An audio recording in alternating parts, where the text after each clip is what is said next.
राजकीय व्यक्तींनाच राष्ट्रवादीकडून पिंपरी चिंचवड महानगरपालिकेत स्वीकृत सदस्य म्हणून संधी. सामाजिक क्षेत्रातील तज्ज्ञ वंचितच. एकमत न झाल्याने भाजपची ही यादी रखडली. त्यामुळे मार्चमध्ये होणाऱ्या या नियुक्त्या पुढील महिन्यात होण्याची शक्यता बळावली.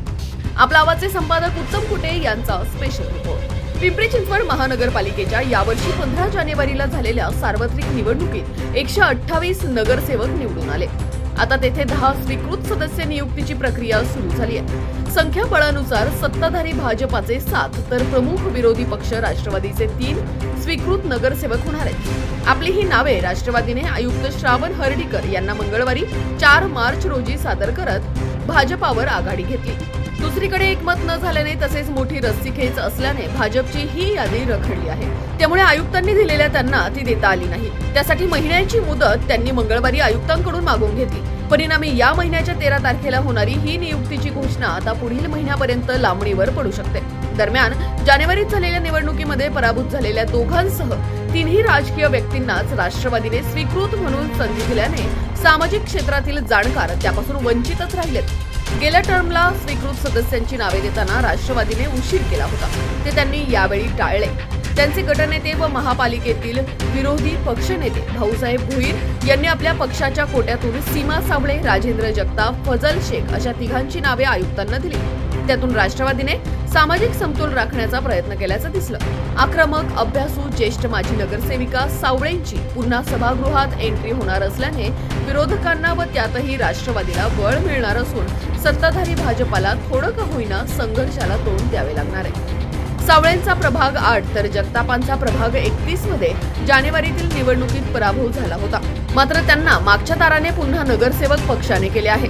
दोघांचाही भाजप उमेदवारांनीच पराभव केला. निवडणुकीपूर्वी काही दिवस अगोदर भाजपातून राष्ट्रवादीत आलेल्या सावळेंचा निवडणुकीपूर्वी काही दिवस भाजपात आलेले आणि प्रथमच निवडणूक लढणारे डॉक्टर सुहास कांबळे या प्रसिद्ध अस्थिरोग तज्ज्ञ डॉक्टरांनी 474 मतांनी निसटता पराभव केला.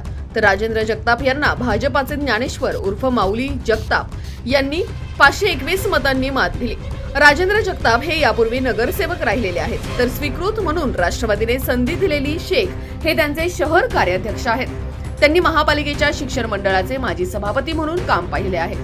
डॉक्टर, वकील, प्राध्यापक, निवृत्त सरकारी अधिकारी अशा विविध सामाजिक क्षेत्रातील जाणकारांना स्वीकृत सदस्य म्हणून नेमण्याचा अधिकार आयुक्तांना आहे. निवडणूक न लढवू शकणाऱ्या वा ती न लढवलेल्या विविध क्षेत्रातील तज्ज्ञांना ही संधी मिळावी असा हेतू व नियम असला तरी आतापर्यंत त्यातून पळवाटा शोधत या नियुक्त्या होत आल्यात. तो कित्ता राजकीय व्यक्तींना स्वीकृत सदस्य म्हणून संधी देऊन राष्ट्रवादीने पुढे पुन्हा चालू ठेवला. तो भाजपाही गिरवण्याची दाट शक्यता आहे. मात्र त्यासाठी त्यांच्याकडे मोठी स्पर्धा असल्याने या नावांवर लगेच एकमत झाले नाही.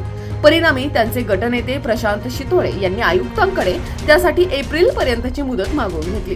परिणामी या महिन्यात स्वीकृत सदस्यांच्या नावांची घोषणा होईल की नाही याविषयी शंका निर्माण झाली आहे. आयुक्त आपल्या अधिकारात राष्ट्रवादीच्या स्वीकृत नगरसेवकांच्या नियुक्तीची घोषणा या महिन्याच्या महापालिका सभेत करू शकतात.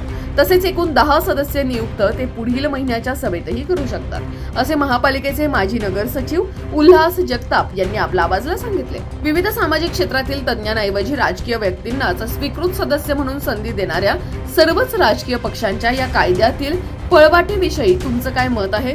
या बाबतीत भाजपाही राष्ट्रवादीचे अनुकरण करेल की ते खरंच कायद्यानुसार पात्र व्यक्तींना स्वीकृत नगरसेवक करतील? यावरील तुमच्या प्रतिक्रिया आम्हाला कमेंट करून सांगा. धन्यवाद.